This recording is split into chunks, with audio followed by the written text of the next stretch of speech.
তৈরি করছেন, ওই ফাঁদে বিএনপির পতন হবে।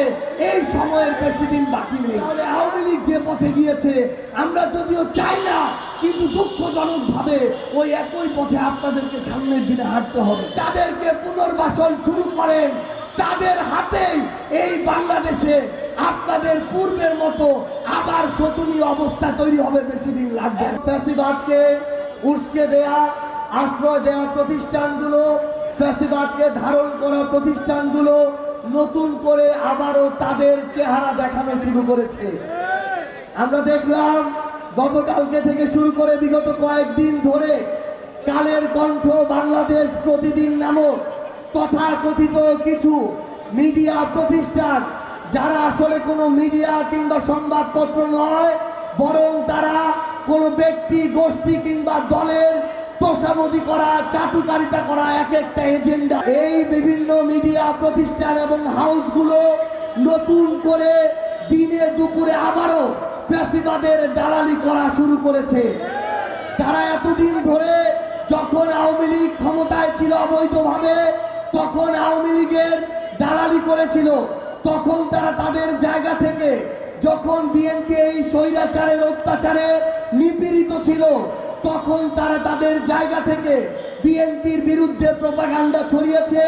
জামাত সহ অন্যান্য যারা রাজনৈতিক দল ছিল, তাদের বিরুদ্ধে তারা প্রোপাগান্ডা ছড়িয়েছে। তখন তারা শিরোনাম করত তারেক রহমানের ভুল রাজনীতি, তারা শিরোনাম করত জিয়ার প্রতিষ্ঠিত দলটির বিরামহীন অপকর্ম। শেখ হাসিনা পারেন, খালেদা জিয়া পারেন না, ক্যাসিনোর আইডিয়া তারেক রহমানের।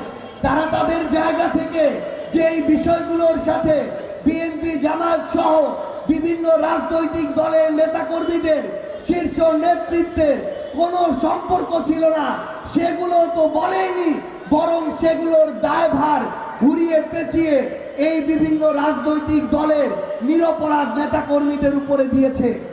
আজকে তারা নতুন করে আবার এই বাংলাদেশে যারা আওয়ামী সন্ত্রাসী ছিল, কালপ্রিট ছিল, তাদেরকে আবার নতুন করে বাংলাদেশে আবার স্ট্যাবলিশ করার নতুন এজেন্ডা হাতে নিয়েছে।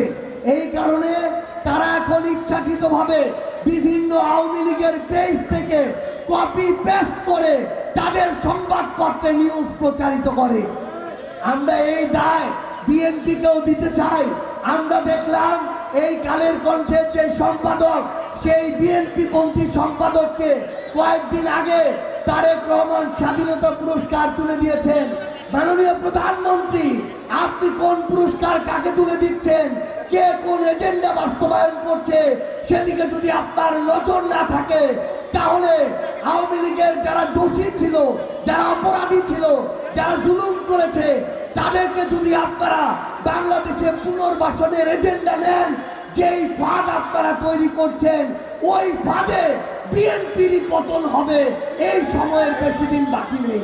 যে কোনো রাজনৈতিক দল, যে কোনো মার্কার ভোটার, তারা যদি অপরাধী না হয়, তাদেরকে কোনো শাস্তি দেওয়ার প্রয়োজন নেই। কিন্তু যারা অপরাধী ছিল, শুধু ভোটে জেতার জন্য, ইঞ্জিনিয়ারিং করার জন্য, আপনারা যদি আপনাদের জায়গা থেকে তাদেরকে পুনর্বাসন শুরু করেন, তাদের হাতেই এই বাংলাদেশে আপনাদের পূর্বের মতো আবার শোচনীয় অবস্থা তৈরি হবে, বেশি দিন লাগবে না।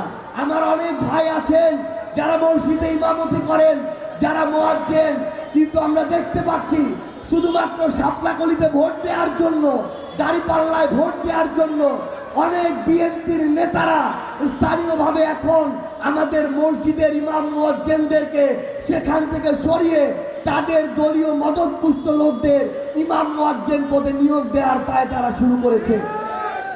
একটা ভোট দেয়া যদি দোষের হয়, তাহলে তো ভোট হওয়ার দরকার ছিল না।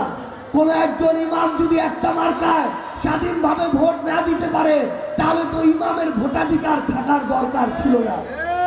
কিন্তু এরপরও আপনারা যদি দলীয়ভাবে সেই কাজগুলোই করেন, যে কাজের কারণে আওয়ামী লীগের আজকে এই অবস্থা, তাহলে আওয়ামী লীগ যে পথে গিয়েছে, আমরা যদিও চাই না, কিন্তু দুঃখজনক ভাবে ওই একই পথে আপনাদেরকে সামনের দিনে হাঁটতে হবে।